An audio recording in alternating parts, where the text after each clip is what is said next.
Hola amigos de Semillas de Esperanza, y aquí estamos en un jueves más y ya entrando en la lección número 14 de nuestro manual Discerniendo el Problema de Dios.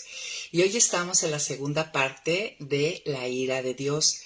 Y pues la semana pasada estuvimos en la primera parte, ¿no? De entender que la ira de Dios es una respuesta de Dios ante el pecado, ¿no? Y hoy vamos a estar particularmente entrando a algunos pasajes que nos van a describir, son descripciones bíblicas acerca de la ira de Dios. Y pues bueno, ya estamos listos. Gracias por estar aquí con nosotros tan puntualmente cada jueves. Hoy es jueves 29 de mayo, 8 en punto de la mañana, y listos para empezar con esta segunda parte de la ira de Dios.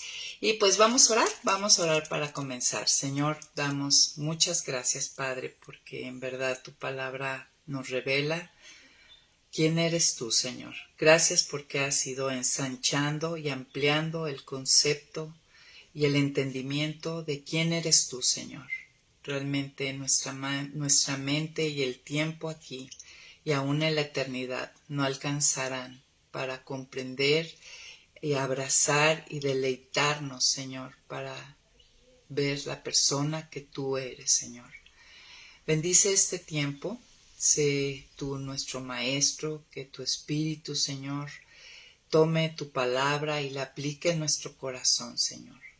Desarrolla en nosotros un entendimiento profundo y engrandece tu nombre en cada uno de los que estamos caminando en este material. Gracias porque nos muestras que en verdad teníamos un gran problema. Hemos estado discerniendo que el problema del hombre era verdaderamente grande delante de un Dios santo, limpio, puro, perfecto. Pero que tú, a través de la obra de Jesucristo, has resuelto ese problema. Gracias, Señor. Llévanos a profundizar cada vez más en este rescate tan glorioso que tú has hecho a una raza caída, Señor. Gracias, Padre. En el nombre de Jesús. Amén. Pues muy bien, amigas, pues bienvenidas. Y pues recordando un poco, la semana pasada entendimos que nuestros pecados primeramente los cometemos contra Dios. Y la pregunta era, ¿provoca o causa algo en él mi pecado? Y ya entendimos, ya aprendimos que le causa angustia, es decir, le causa dolor. Y la semana pasada y esta estamos comprendiendo que también le causa enojo, y un enojo muy grande, ira. La próxima semana estaremos aprendiendo que a él el pecado del hombre le causa aborrecimiento. Eso es lo que veremos la próxima semana, pero por lo pronto ahorita ya entendimos y estamos comprendiendo, Dios enseñándonos que nuestro pecado, el pecado del hombre, a Dios le causa angustia e ira. Recordemos y tengamos en todo momento entendido que Dios es una persona, ¿sí? No es un ente, no es una energía impersonal, es una persona. Nosotros fuimos hechos a imagen y semejanza de Él, con atributos de personalidad, y pues Él no es indiferente o impávido ante lo que sucede en la creación. La semana pasada también aprendimos sobre la naturaleza de la ira de Dios. Y algo que entendimos sobre la naturaleza de esta ira es que es una de sus perfecciones. Dios no sería el Dios que es santo si no hubiera ira, enojo en él.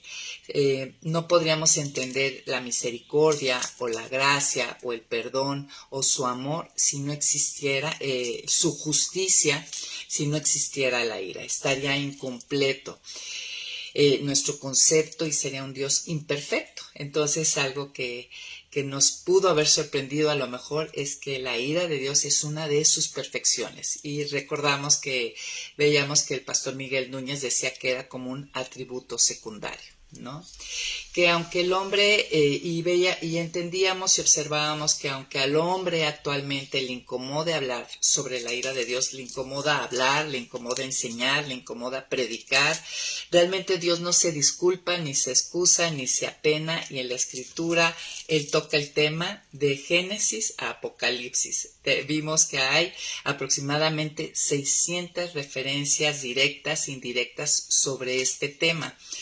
Y de hecho hay más temas, hay más referencias en la Biblia acerca de su ira que de su amor y de ternura. ¿Te sorprende? Así que es muy provechoso y muy importante meditar, entender y aprender sobre este tema. Y yo quisiera empezar este día preguntándote si esta semana, a la luz de lo que hemos estado aprendiendo, de la respuesta de Dios ante el pecado que le genera angustia y le genera enojo, si tú en algún momento de la semana, después de haber estudiado juntas, te detuviste, el que el Espíritu Santo trajera a memoria lo que le causa a él, si sí pudiste parar en algunas de las cosas que estuviste tentada, pues, o tentado. Eso sería realmente ser transformado y no solamente informado. Y pues esa es la idea, ¿no? Pedirle al Señor que a través de su Espíritu levante y ponga este conocimiento continuamente ante las tentaciones y el pecado, y que nos dé la fuerza y el dominio propio para parar y no estar transgrediendo la ley, ¿no? Y estar pecando contra él. Esa es la idea de aprender todo esto, ¿no? Que se vuelva vida en nuestra vida. Ahora recordemos brevemente y rápidamente qué es la ira y qué no es. La ira de Dios, entendimos que no es que Él pierda los estribos, no la veamos como una ira humana. Ese es el peligro que vamos a tener al estudiar este tema. La ira de Dios no es caprichosa, no es irracional. Mi enojo como persona a veces es irracional, no tengo razón en enojarme. La ira de Dios no es impulsiva, no es prejuiciosa ni es explosiva, ¿sí? Carson describe la ira de Dios de esta manera. Dice él que es la intolerancia hacia el pecado. La ira de Dios es esa respuesta porque es intolerante al pecado después de ejercitar su paciencia. La ira de Dios no es la primera respuesta, ¿no?, ante el pecado del hombre. Es después de ejercitar su paciencia. Es una reacción decidida. Dios no decide, no explota. Es una reacción, una respuesta que Él decide, voluntaria, digerida y elegida por un Dios santo. ¿Hacia qué? Hacia toda deshonra, todo lo que deshonra su nombre, todo lo que quebranta su ley, hacia todo lo que se rebela contra él y lo cuestiona.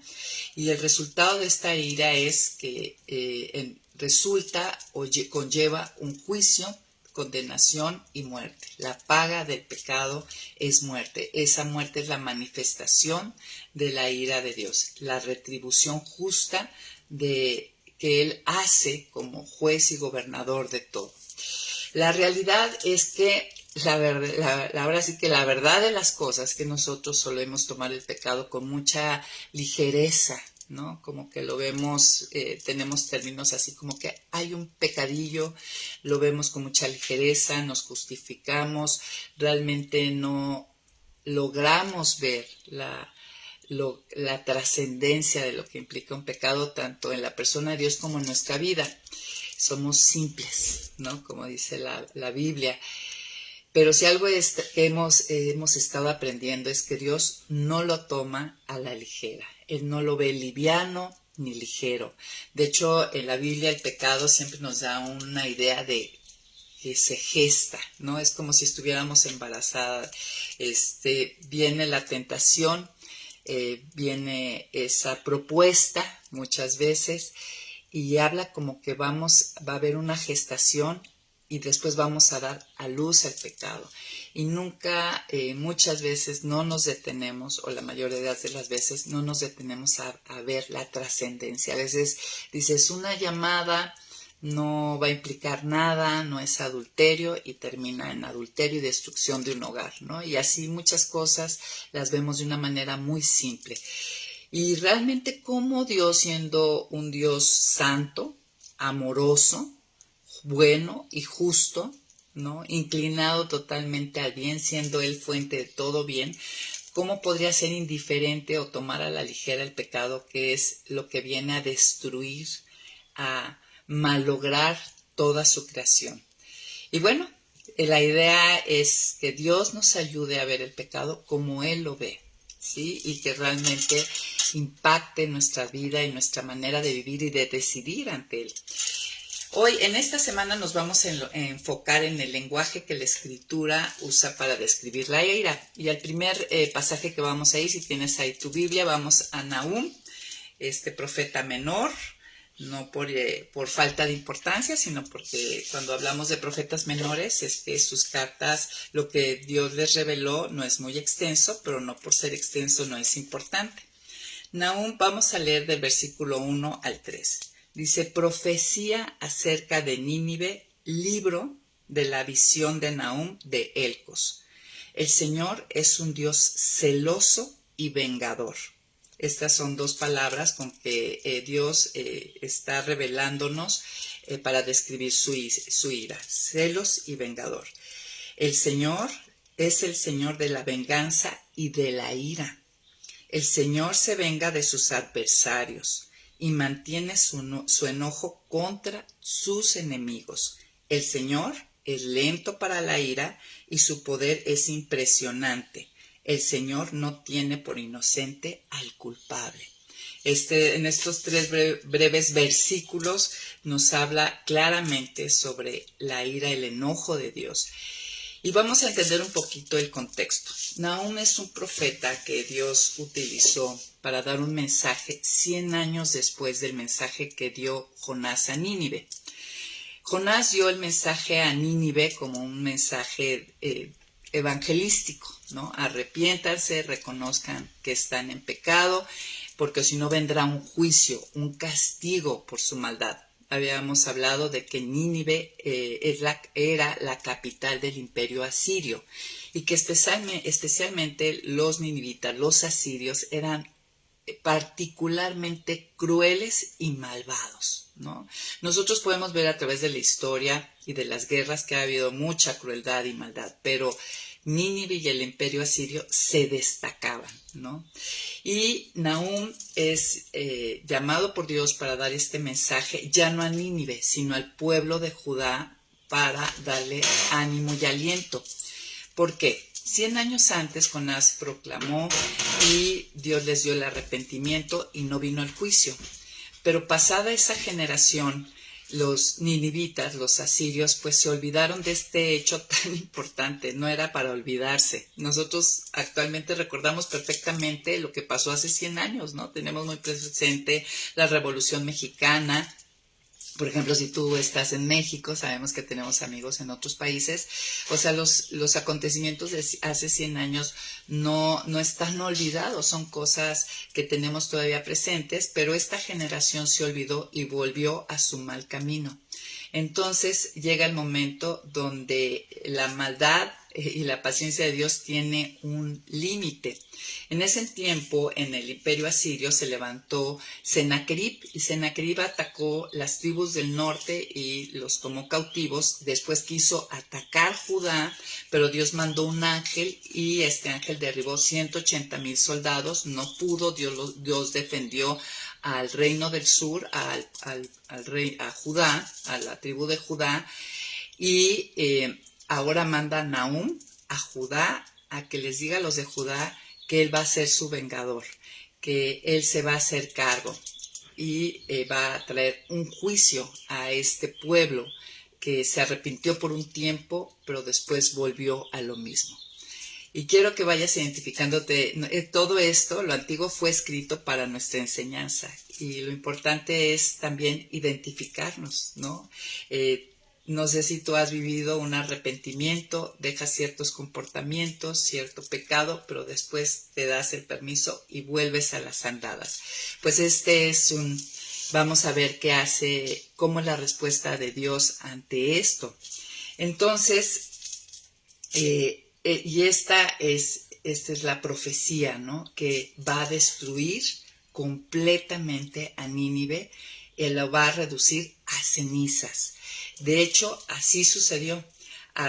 Nínive desapareció de la historia hasta 1800 y pico. Pudieron los estudiosos, los historiadores encontrar rastro de que esta ciudad efectivamente existió. La Biblia pues lo menciona y sabemos que la Biblia, aparte de la escritura, tiene un contenido histórico. Y bueno, les digo, hasta 1800 fue, o sea, de otras civilizaciones, de otros imperios donde Dios también mandó juicio, podemos encontrar ruinas, ¿no? De Roma, de Babilonia, pero Nínive, por su maldad, fue un juicio totalmente, arrasó Dios con todo. Y les digo, hasta 1800 y pico se pudieron encontrar evidencias de que efectivamente existió. Dios amaba a los ninivitas. ¿Cómo sabemos esto? Pues si vamos al libro de Jonás, al último en el capítulo 4, versículo 11, miren con qué cierra el libro de Jonás. Pues Jonás sabemos que está enojadísimo porque Dios no trajo juicio, no dejó que su ira se manifestara y arrasara con este pueblo tan cruel. Y Dios muestra su amor para su creación y miren lo que dice: y yo no habría de tener piedad de Nínive, esa gran ciudad con más de 120,000 habitantes que no saben distinguir cuál es su mano derecha y cuál es su mano izquierda, y donde hay muchos animales. No, qué hermoso el corazón de Dios. Hasta tuvo compasión. Dios tiene aún compasión de los animales. Entonces, como les decía, pues bueno, el imperio asirio había invadido el reino del norte, luego quiso invadir Judá, Dios lo impidió y esta generación vuelve a su maldad. Y aquí tenemos el juicio. Finalmente el versículo, ¿qué nos dice? ¿Cómo se describe a Dios en este pasaje? Dice: el Señor es un Dios celoso y vengador, el Señor de la venganza y de la ira. El Señor se venga de sus adversarios y mantiene su enojo contra sus enemigos. El Señor es lento para la ira y su poder es impresionante. Pues tanto es su poder que permitió que los babilonios, utilizó al pueblo de Babilonia para que arrasara completamente con ellos. El Señor no tiene por inocente al culpable. Y aquí vamos a analizar dos adjetivos, dos palabras que señalan a la manifestación de la ira, del enojo de Dios. Celoso. Ahora que hay que entender es que no son los celos humanos, ¿sí? No son esos celos humanos, sino es más parecido, por ejemplo, al celo que tenemos los padres por los hijos, que se refiere al cuidado que tenemos de ellos, ¿no? Ese celo de: son mis pollos, yo los cuido, son míos, no los toques. Y vengador significa que trae una retribución justa. O sea, este título de vengador, el Señor de la venganza, se refiere a que solo Él da retribución justa. De hecho, por eso en el Antiguo Testamento encontramos en retribución justa es ojo por ojo, diente por diente. Y Dios pone un límite a la retribución y nos pide que dejemos que la venganza esté en sus manos, como dice Romanos 12:19. Mira, si me acompañas en Romanos 12:19, dice: no busquemos vengarnos, amados míos, mejor dejemos que actúe la ira de Dios, porque está escrito: mía es la venganza, yo pagaré, dice el Señor. Dios sabe y nos pide, Él es el Señor de la venganza y se refiere a la retribución justa. Él le pone un límite a la retribución y le pone un límite en este ojo por ojo, diente por diente, porque sabe que nuestro deseo no es llevar las cosas a equidad, a uno por uno. A mí me haces uno y yo te doy dos, ¿no? Entonces, Él dice: yo voy a vengarte, Judá, yo te voy a vengar, mi pueblo, yo soy un Dios celoso, yo tengo un cuidado, un amor hacia ustedes y voy a actuar ante la impiedad, la crueldad y el pecado de estos ninivitas del imperio asiria, que llegó a un límite su maldad. No puedo permitir que siga adelante apabullando a tantos pueblos, no solamente al de Judá, ¿no? El imperio asirio fue un imperio que dominó de una manera apabullante. Entonces, lo que podemos ver y podemos entender es que Dios es glorificado cuando juzga a una nación o a una persona. ¿Habías pensado en esto? Miren, cuando cayó Asiria, este pueblo malvado y brutal, justamente odiado por los demás pueblos sometidos a sus dominios, Dios fue glorificado, ¿no? Nosotros celebramos cuando agarran al malvado y el juez dicta sentencia y dices, ay, muy bien, por fin, ¿no? Todos tenemos sed de justicia. Y Dios es glorificado cuando Él ajusta cuentas con naciones o personas. Definitivamente cuando Él hace sus actos de justicia como juez justo y perfecto, vemos la hermosura de su carácter. Y el mensaje de Nahum anunció que el tiempo de la tolerancia, o sea, lo que podemos ver en este mensaje, que es un mensaje de juicio, lo que entendemos y aprendemos es que el tiempo de la tolerancia de Dios había llegado a su fin. Había tenido paciencia, les había dado una oportunidad, pero finalmente no se alargaría más el tiempo. Llegaba el tiempo de, pues, emitir sentencia y dar juicio. Entonces, ¿tú qué aprendes de esta? ¿Qué aprendes acerca de la ira de Dios? ¿Cómo lo aplicas a tu vida? Mira, la verdad es que todos pensamos que podemos continuar viviendo en el pecado, pero hay un momento donde se cruza un límite y la gracia da paso a la ira de Dios, ¿no? Por la gracia y por la misericordia, la gracia es un favor que no hemos ganado. Los ninivitas no se habían ganado el favor de ser perdonados 100 años antes en la predicación de Jonás, y la misericordia fue que no recibieron el castigo que merecían, la justa retribución ante el pecado y sus maldades. Pero llega un momento donde se cruza el límite, donde la paciencia termina y la gracia mengua y se revela la ira. Dios actúa en justicia y en enojo. Si nosotros vamos ahora a Romanos 5, vamos a ver el Nuevo Testamento que dice acerca de otras maneras en que Dios expresa su ira. En Romanos capítulo 5, vamos para acá. Romanos 3, versículo 5, vamos a leer aquí, 5 y 6 vamos a leer. Dice, entonces, ¿qué diremos? Si nuestra injusticia hace resaltar la justicia de Dios, o sea, cuando yo soy injusto, le doy oportunidad a Dios a que traiga retribución a mis pecados y hace resaltar su perfección de carácter. Dice que Dios es injusto cuando nos castiga. Podríamos decir que Dios es injusto cuando nos castiga, cuando actúa conforme a su perfección moral. Dice, de ninguna manera. Pues si Dios fuera injusto, ¿cómo juzgaría? Si Él pasara por alto el pecado, ¿cómo juzgaría al mundo? ¿Cómo mostraría esta perfección de su ser? Nosotros vemos en Romanos 3 que habla sobre la justicia de Dios, ¿no? Y cómo todos los hombres judíos y gentiles necesitamos la gracia, porque todos hemos pecado, por cuanto todos pecamos y estamos destituidos de la gloria de Dios y todos dignos de condenación, de que se ejecute la justicia, ¿no? De recibir castigo. El castigo es una forma en que Dios expresa su enojo. La justicia de Dios siempre es perfecta. Perfecto quiere decir que no necesita aprender nada, está completa en sí misma. Nosotros no somos perfectos, siempre necesitamos aprender.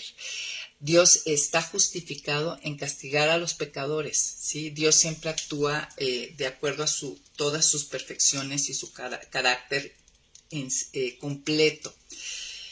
¿Qué hace este versículo que habla acerca de que Dios es justo al castigar el pecado? Pues nos anima a reflexionar en nuestro propio pecado, la necesidad de gracia y de misericordia de Dios. Si tú no estás en Cristo, vete en esa necesidad, necesitas esa gracia, esa misericordia.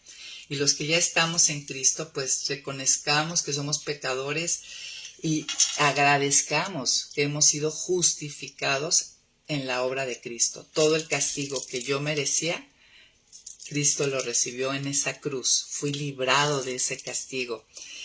Entonces, muchas veces el castigo, no nos gusta de hecho ni la palabra Dios castiga, nos puede parecer injusto, pero no olvidemos que Él actúa en perfección de justicia y es correcto y bueno que Él haga justicia.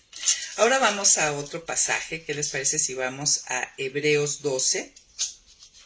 Hebreos 12 también nos habla sobre la ira nos va a dar una descripción bíblica de la ira de Dios. Y en el versículo 29, fíjense cómo describe la ira de Dios. Dice, porque nuestro Dios es un fuego consumidor. En otras versiones dice, porque nuestro Dios es un fuego que todo lo consume. Esta es una descripción bíblica del enojo grande que Dios tiene ante el pecado.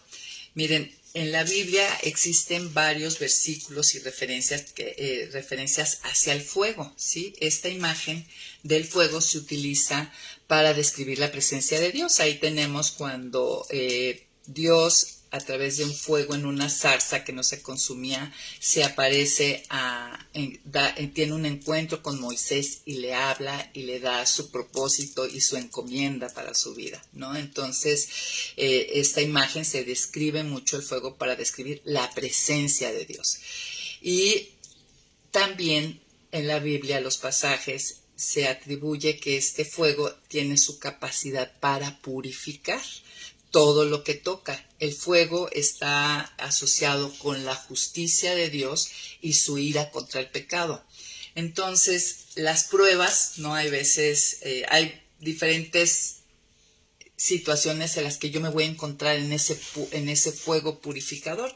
A veces Dios permite ciertas pruebas o produce ciertas pruebas para que yo sea como ese oro metido en el crisol, metido al fuego para que salgan las impurezas.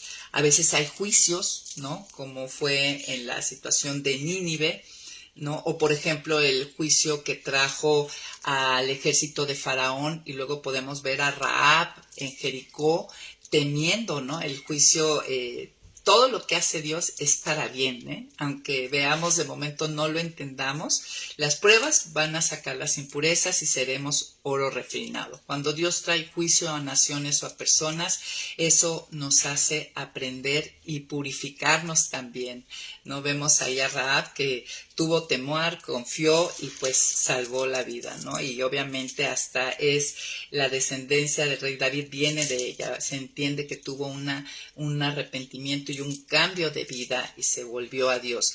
La disciplina, mismo Hebreos 12 habla que Dios disciplina a sus hijos, esa corrección, ese enojo que se vuelve correctivo, donde Dios trae algo a mi vida que me va a doler, que Él permite para que yo sea corregida.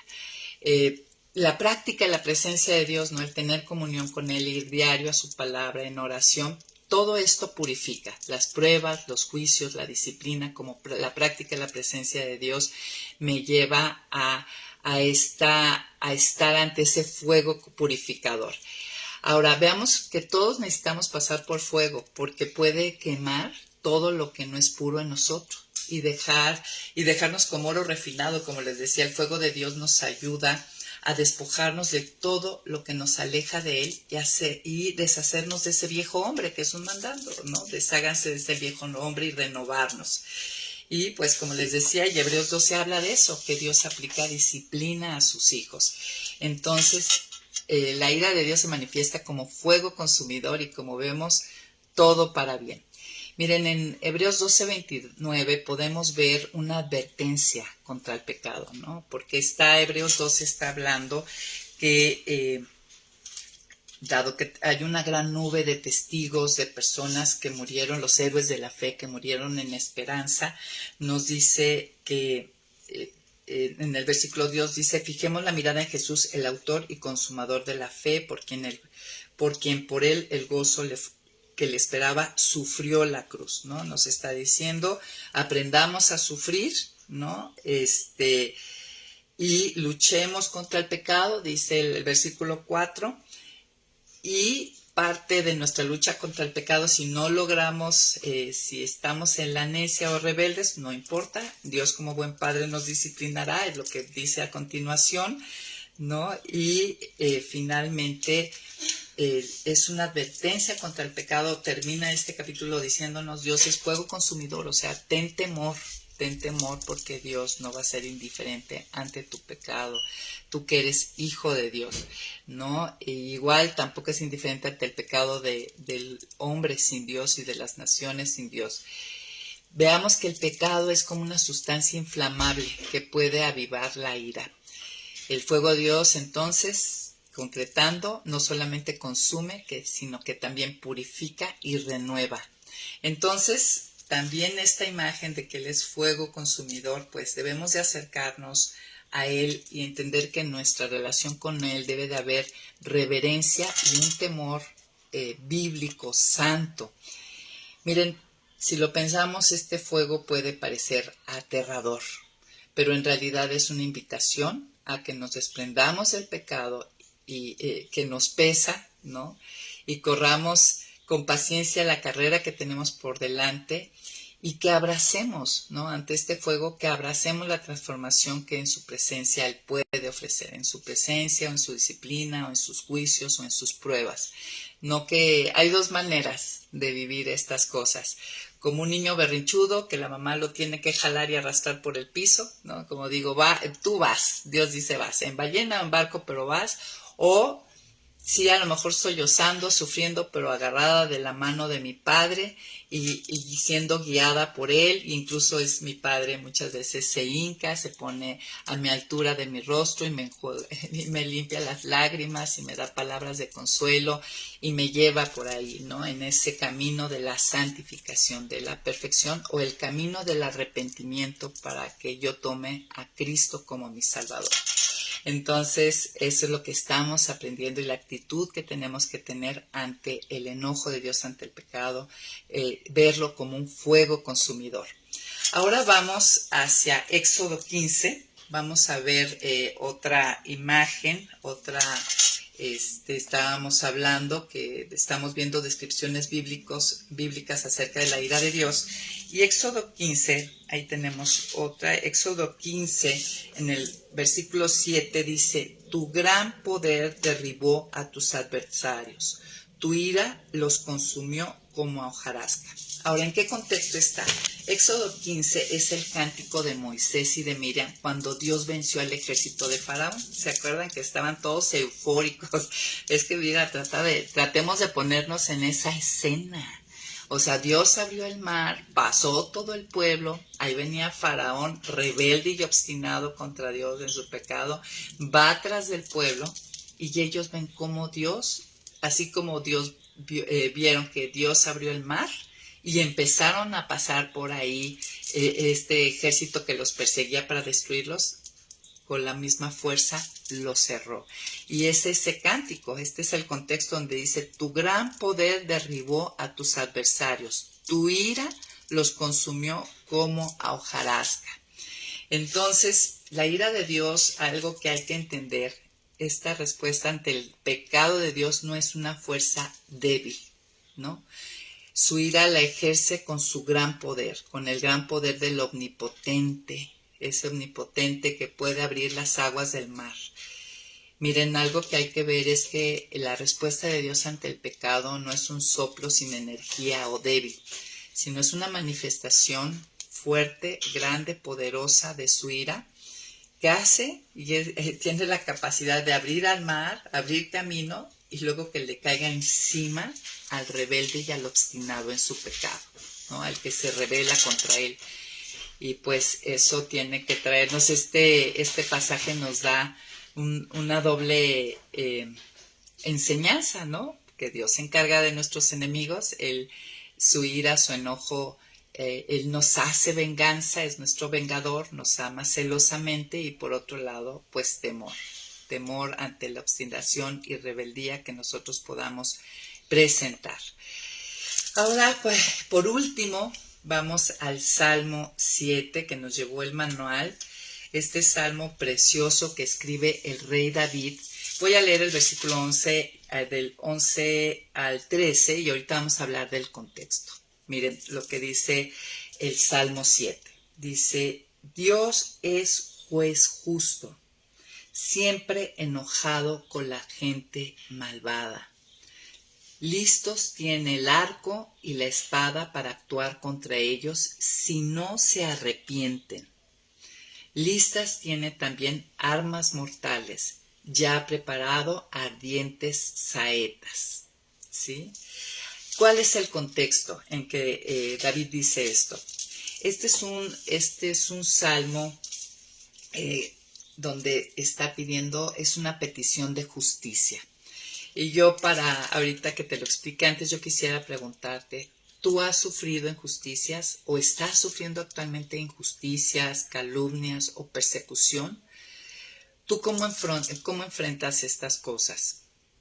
Porque tenemos como Padre a un Dios justo, que ejerce justicia. Y pues vamos a aprender de Rey David. Este es un momento donde Saúl lo está persiguiendo injustamente, ¿no? Y David acude a él, dice, Señor, mi Dios, en ti confío. Ponme a salvo de los que me persiguen. Si bien David andaba yéndose a las cuevas, escondiéndose, él sabía, o sea, hacía lo propio, pero sabía que el que realmente lo ponía a salvo de los que lo perseguían, pues era Dios, no era la cueva en sí, porque tenemos incluso la imagen donde Saúl entra a la cueva donde él está, pero no se da cuenta que ahí está David con sus hombres. Versículo 2 dice, no permitas que como leones me desgarren, que me destrocen sin que nadie me defienda, ¿no? Entonces en el versículo 1 y 2 vemos el juicio injusto que hay de otros hacia David. Del versículo 3 al versículo 5, miren, vamos a observar algo. Es el juicio a nosotros mismos, es el autoexamen que se hace David ante esta injusticia que está viviendo. Y esto nos enseña a que nosotros, si estamos viviendo una injusticia y necesitamos que Dios sea nuestro vengador, nuestro juez justo, tenemos que autoexaminarnos a la luz de su persona, de su palabra y por medio del Espíritu Santo. Fíjense lo que dice David. Señor mi Dios, ¿qué mal he cometido? O sea, él está dispuesto a que Dios le revele en esta situación qué mal ha cometido. Él no se da como por que no ha hecho nada mal. Dice, si hay algo malo, muéstramelo. ¿Acaso hay maldad en mis manos? ¿Acaso les he pagado mal a mis aliados, dejando sin más en libertad a nuestros adversarios? Si es así, que el enemigo me persiga, que me alcance y me haga rodar por tierra, que ponga mi honor por los suelos. O sea, está diciendo, si yo he hecho mal, estoy dispuesto a recibir tu castigo, tu ira sobre mí. O sea, en pocas palabras está aquí David haciendo lo que dice el Salmo 139, el versículo 23, que es otro Salmo de David, 23 al 24, dice, Señor, está diciendo en otras palabras, Señor, examina y reconoce mi corazón. Pon a prueba cada uno de mis pensamientos. Así verás si voy por mal camino y me guiarás por el camino eterno. Eso está haciendo. Ante la luz de Dios está pidiendo que las tinieblas sean reveladas. Ya del versículo 6 al 13, él ya está pidiendo justicia. Dice, Señor, levántate y en tu furor enfréntate a la furia de mis adversarios. Ellos tienen furia, pero su enojo no es nada contra el poder y el tamaño de tu enojo ante la injusticia. Despierta y dicta tu sentencia en mi favor. Rodeado entonces de todas las naciones, reinarás sobre ellas desde el alto del cielo. Tú, Señor, que juzgas a las naciones, júzgame como corresponde a tu justicia y de acuerdo con mi integridad. O sea, él sigue apelando. David cuidó de hacer bien las cosas ante la injusticia. ¿Tú cuidas eso? Y lo vemos, ¿no? Lo vemos en la Escritura. Saúl entra a la cueva donde él estaba, refugiándose, escondiéndose, y sus compañeros lo animan y le dicen, mira, Dios ha puesto a Saúl en tus manos, mátalo. Y él de ninguna manera quiso cometer injusticia y matar al ungido. Sabía que Dios era poderoso, era su vengador y Dios celoso de él.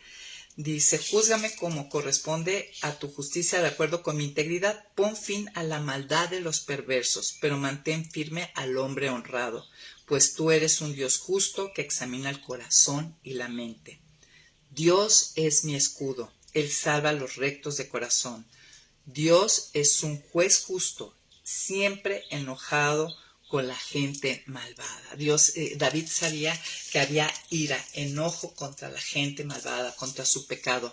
Listos tiene el arco y la espada para actuar contra ellos, si no se arrepienten. Listas tienen también las armas mortales, ya ha preparado ardientes saetas.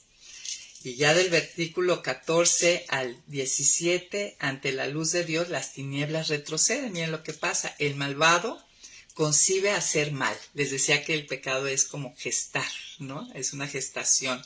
Tan preñado está de maldad que de él nace la mentira. Ha cavado un pozo muy profundo y en ese mismo pozo caerá. El pecado es cavar un pozo. Su maldad se volverá contra él, sus agravios recaerán sobre él mismo.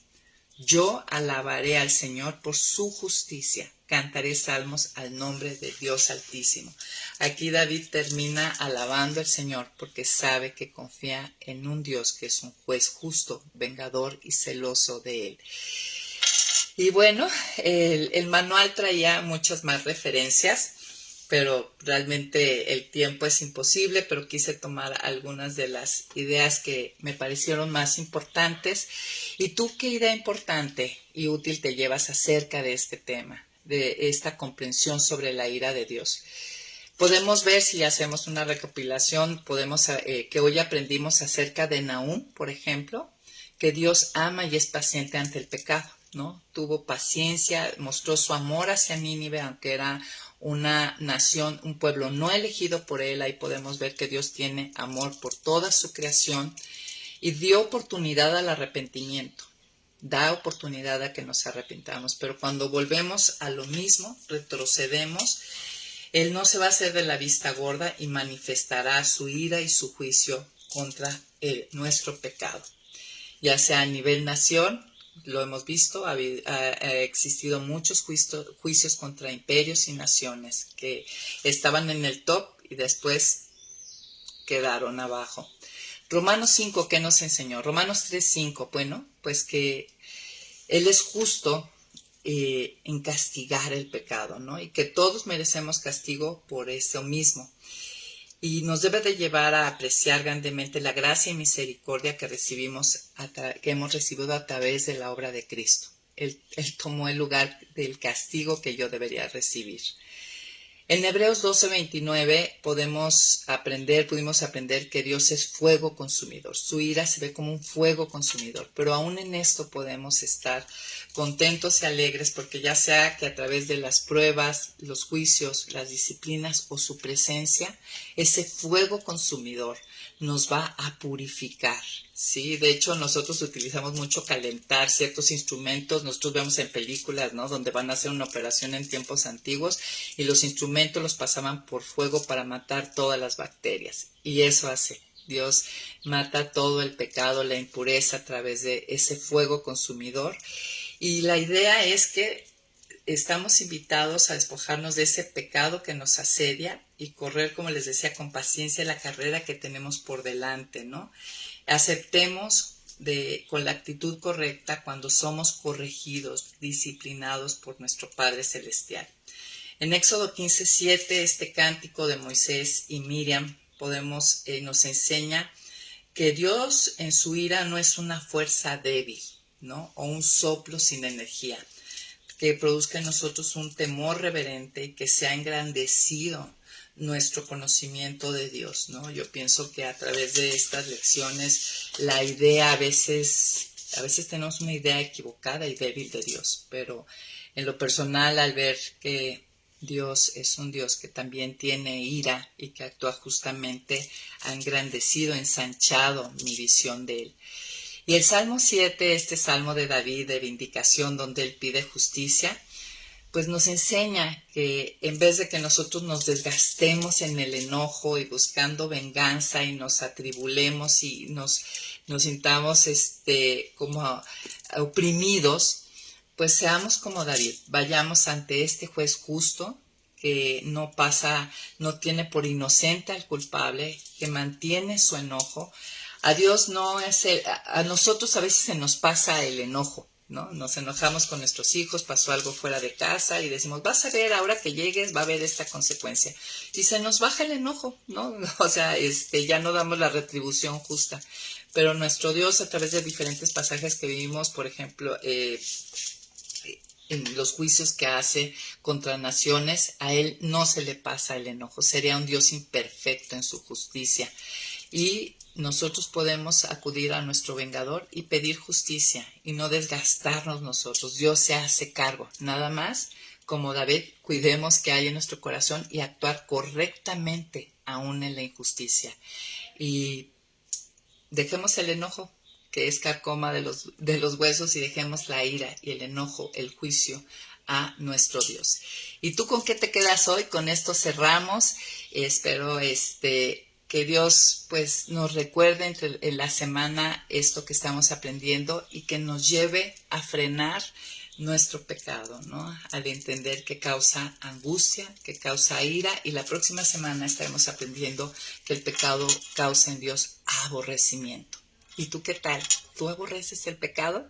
Pues bueno, trabajemos en esto esta semana y nos vemos la próxima semana, 9:00 a.m. Gracias, y ahorita nos conectamos al Zoom, amigas, donde aprendemos muchísimo más de todas sus opiniones. Bye, bye.